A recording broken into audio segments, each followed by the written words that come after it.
11 kitchen hacks जिन्हें आप पहले से जाना चाहेंगे। ये चतुर रसोई हैक्स आपके खाना पकाने के तरीकों को बदल देंगे। रसोई के सभी तनाव को अलविदा कहें। ये हैक्स निस्संदेह रसोई में आपके काम करने के तरीके को बदल देंगे।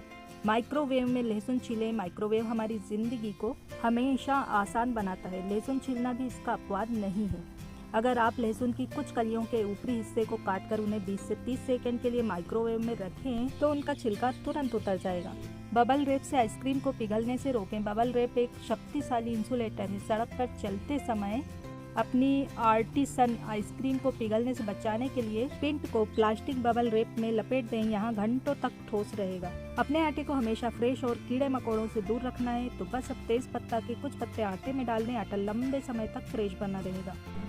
चॉपस्टिक से चेरी छीलें। क्या आप बिना किसी छेद के चेरी के बीज निकालना चाहते हैं? यहाँ एक ऐसा किचन है कि जिसके बारे में आपने शायद ही सुना होगा। एक खाली बोतल के ऊपर चेरी रखें, फिर एक चॉपस्टिक या दोबारा इस्तेमाल होने वाले स्ट्रॉक का इस्तेमाल करके बीज को बोतल में डालें। ये बहुत ही आसान और प्रभावी है। माइक्रोवेव में भुट्टा छीलें। सच तो ये है कि मकई छीलना जल्दी ही थका देने वाला हो सकता है और हाँ, इसमें बहुत टाइम भी लग सकता है। इन दोनों समस्याओं को दूर करने के लिए माइक्रोवेव का जादू इस्तेमाल करें। अपने मकई को तेज आंच पर 30 सेकंड से 1 मिनट तक माइक्रोवेव करें। देखिए मकई के छिलके खत्म हो गए हैं। मार्शमेलो से ब्राउन शुगर को नरम रखें। यहाँ एक रसोई हैक है जो जादू की तरह काम करता है और इसमें मार्शमेलो शामिल है। हाँ, मार्शमेलो ब्राउन शुगर के एक कंटेनर में कुछ मार्शमेलो रखें और इसे कसकर बंद कर दें। इससे 1 दिन में चीनी नरम हो जाएगी, लेकिन आप मार्शमेलो को कंटेनर में कुछ हफ्तों तक रख सकते हैं। ये ब्राउन शुगर को नरम रखने के लिए बेहतरीन तरीकों में से एक है। माइक्रोवेव में मक्खन के छींटे रोकने के लिए मक्खन के रेपर का यूज़ करें। कि आपने कभी मक्खन पिघलाते समय माइक्रोवेव को पूरी तरह से गंदा कर दिया है?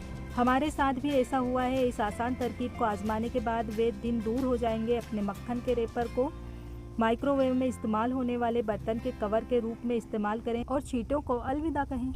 ब्रेड के एक स्लाइस से कुकीज़ को नरम करें। बेकिंग के बाद कुकीज़ और अन्य बेक्ड सामान को नरम रखने के लिए स्टोर से खरीदी गई सफ़ेद ब्रेड का एक टुकड़ा एक एयर टाइट कंटेनर में डालें। आपके केक, कुकीज़ और माफिन पहले दिन की अपनी नरम को बनाए रखेंगे। दोस्तों और परिवार वालों को लगेगा कि वे ताज़े हैं। हमारे big and buttery chocolate chip cookies के साथ इस तरकीब को आजमाएं। और अगर आपके पास कुछ और बचा हुआ है, गाजर के साथ टमाटर सॉस उबालें। गाजर टमाटर सॉस में हल्की मिठास डालकर उसकी अम्लता को दूर कर देती है। अगर आपको लगता है कि आपकी सॉस बहुत अम्ली हो गई है तो एक पूरी गाजर छील लें, उसे सॉस के साथ उबालें और परोसने से पहले निकाल लें। कूलिंग रिंग से अंडे काटें। शानदार रसोई टिप, अंडों को काटने के लिए कूलिंग रिंग का इस्तेमाल करें।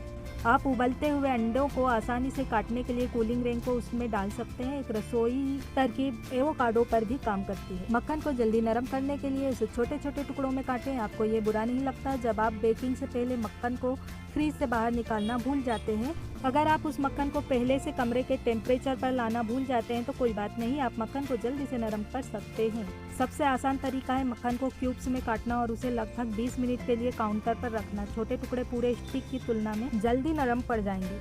अब ये ट्रिक्स आप भी आजमाएं और बताएं कि आपको कौन सा ट्रिक सबसे अच्छा लगा। और अगर आपके पास भी ऐसे ट्रिक्स हैं तो हमें कमेंट करके ज़रूर बताइए। यदि आपको ये वीडियो पसंद आया तो इसे लाइक और शेयर करें। ऐसे ही वीडियोस देखने के लिए जुड़े रहें 786myShamsurKitchen.com के साथ। Thanks for watching video.